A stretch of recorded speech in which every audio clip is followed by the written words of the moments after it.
मेरा भी कर्तव्य बन जाता है कि इस ज़मीन की अपने जनता मतदाता मालिकों की सुरक्षा और संरक्षण देना मेरा दायित्व बनता है। उस नाते यदि कल मैंने सुना है कि एक तरह की एसडीओ अनुमंडलाधिकारी और माननीय गोड़ लगतनी समाचार बटुए बक्सर चौसा से रिपोर्टर बानी वरिष्ठ पत्रकार संजय उपाध्याय जी। खबर के हेडलाइन सुनी। कैसन राजनीति बटुए, एगो विधायक विरोध में तो एगो गांव के पक्ष में खड़ा बने। खबर रामपुर में डंपिंग जोन के निरीक्षण करे पहुंचलन सदर विधायक के विरुद्ध लागल नारा। राजपुर विधायक दिहले आश्वासन ना बने देव डंपिंग जोन। खबर का बा विस्तार से जानी। चौसा प्रखंड के रामपुर पंचायत में एतवार के कुछ ऐसन भइल जेकरा के देख के गांव के लोग असमंजस में पड़ गए।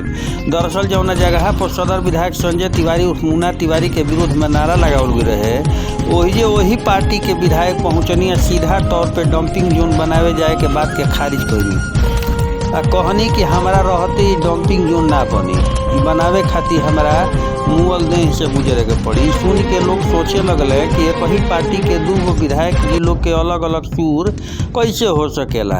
विधायक कौना बात के लोग स्वागत कैले, उनका समर्थन में जम के नारा लगेलन।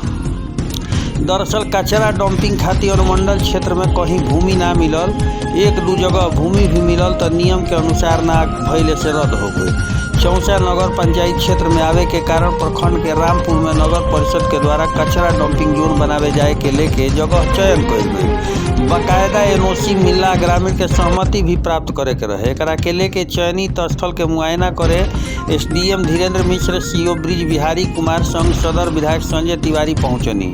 ओजे ग्रामीण के बीच अपन बात रख पावती तब तक गाँव के लोग भड़क गइलन। फजीहत के बाद मुर्दाबाद के नारा लागे लागल। हालांकि सदर विधायक अंत तक कचरा डंपिंग जोन के तहत प्लांट निर्माण में पुरजोर कोशिश में रहल, लेकिन हंगामा मुर्दाबाद के नारा लगला के बाद प्रशासन और विधायक के टीम वापस जिला मुख्यालय लौट गई, मगर ग्रामीण के विरोध पूरा सवाब पे पहुंच गए रहे। एने दूसरा दिन गांव के विरोध कइल जाए के सूचना पे राजपुर विधायक विश्वनाथ राम एतवार के रामपुर पंचायत के वो जगह पर पहुंचनी जहां पे डंपिंग जोन बनावे जाए के जमीन के चयन कर गई बा। मौका पे पहुंचला के बाद ग्रामीण से बात कइनी या आश्वस्त कइनी कि कौनो सूरत में या डंपिंग जोन ना बनावल जाए। मौका पे मौजूद अधिवक्ता ब्रिज बिहारी सिंह, गोलू सिंह, मुखिया शैलेंद्र कुमार सिंह, अमित कुमार राय, विजय यादव, बंशीधर यादव, अंतु शाह, राजन सिंह समेत अन्य ग्रामीण विधायक के फैसला पे आभार जतैलन आ कहलन कि डंपिंग जोन बनावे जाए के फैसला अव्यवहारिक बा। ऐसे ना खाली वातावरण प्रदूषित हुई बल्कि स्थानीय लोग के अनेक प्रकार के बीमारी हुई, कहे से कि क्षेत्र राजपुर और सदर विधायक के साथ साथ उत्तर प्रदेश के सीमा से भी सटल बा। ऐसन में एरिया डंपिंग जोन बनावे से एगो बहुत बड़ा क्षेत्र प्रभावित हुई। गांव के विरोध एके पार्टी के दू विधायक के अलग अलग सुर देखे के मिलल। अब दोनों लोग के आपन आपन तान बटुए, देखे के बा कि केकर तान रहता केकर शान रहत पड़ुए। हालांकि बयान सुनब आ दबा के शेयर करी, कमेंट नहीं कैले तो कमेंट कर दी आ चैनल के सब्सक्राइब नहीं कैले तो सब्सक्राइब करी आ अधिक से अधिक शेयर करी ताकि देश न विदेश तक भोजपुरी समाचार के धमक पहुंचत रहे। सुनी बयान। कल काफी विरोध भी हुआ था यहाँ डंपिंग को लेकर के, जो बातें प्रशासन की तरफ आपके भी संज्ञान में आ चुका है। आप यहाँ पहुँचेंगे, क्या कहेंगे इसको लेकर के? देखिए, मैं पहले ही कहा हूँ कि ये ज़मीन हमारी है, हमारे राजपुर विधानसभा के हमारे पूर्वजों की रही है।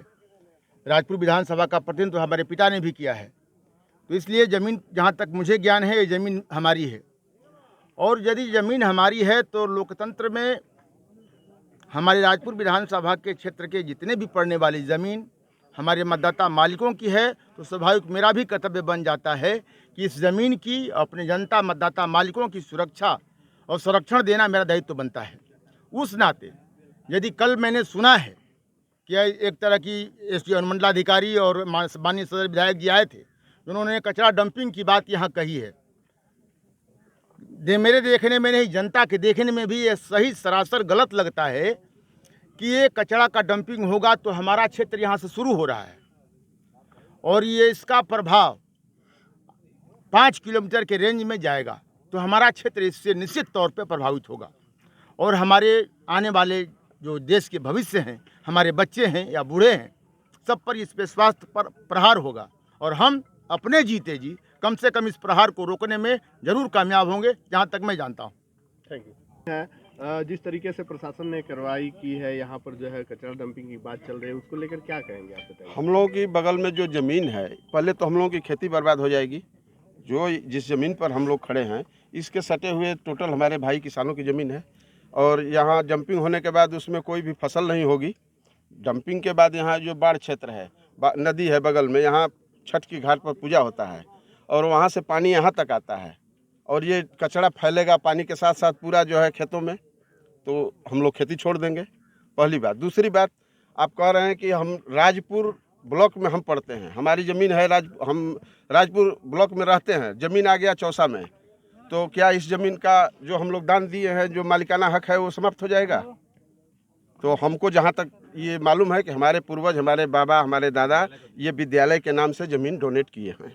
इसका प्रमाण हम लोग जुटाने का पूरा प्रयास करेंगे। अच्छा, इस लड़ाई को आप लोग आगे भी बढ़ाएंगे? एकदम बढ़ाएंगे। यहाँ मर मिटने के लिए हम लोग तैयार हैं, लेकिन कचरा नहीं गिरने देंगे। वर्तमान मुखिया भी हैं।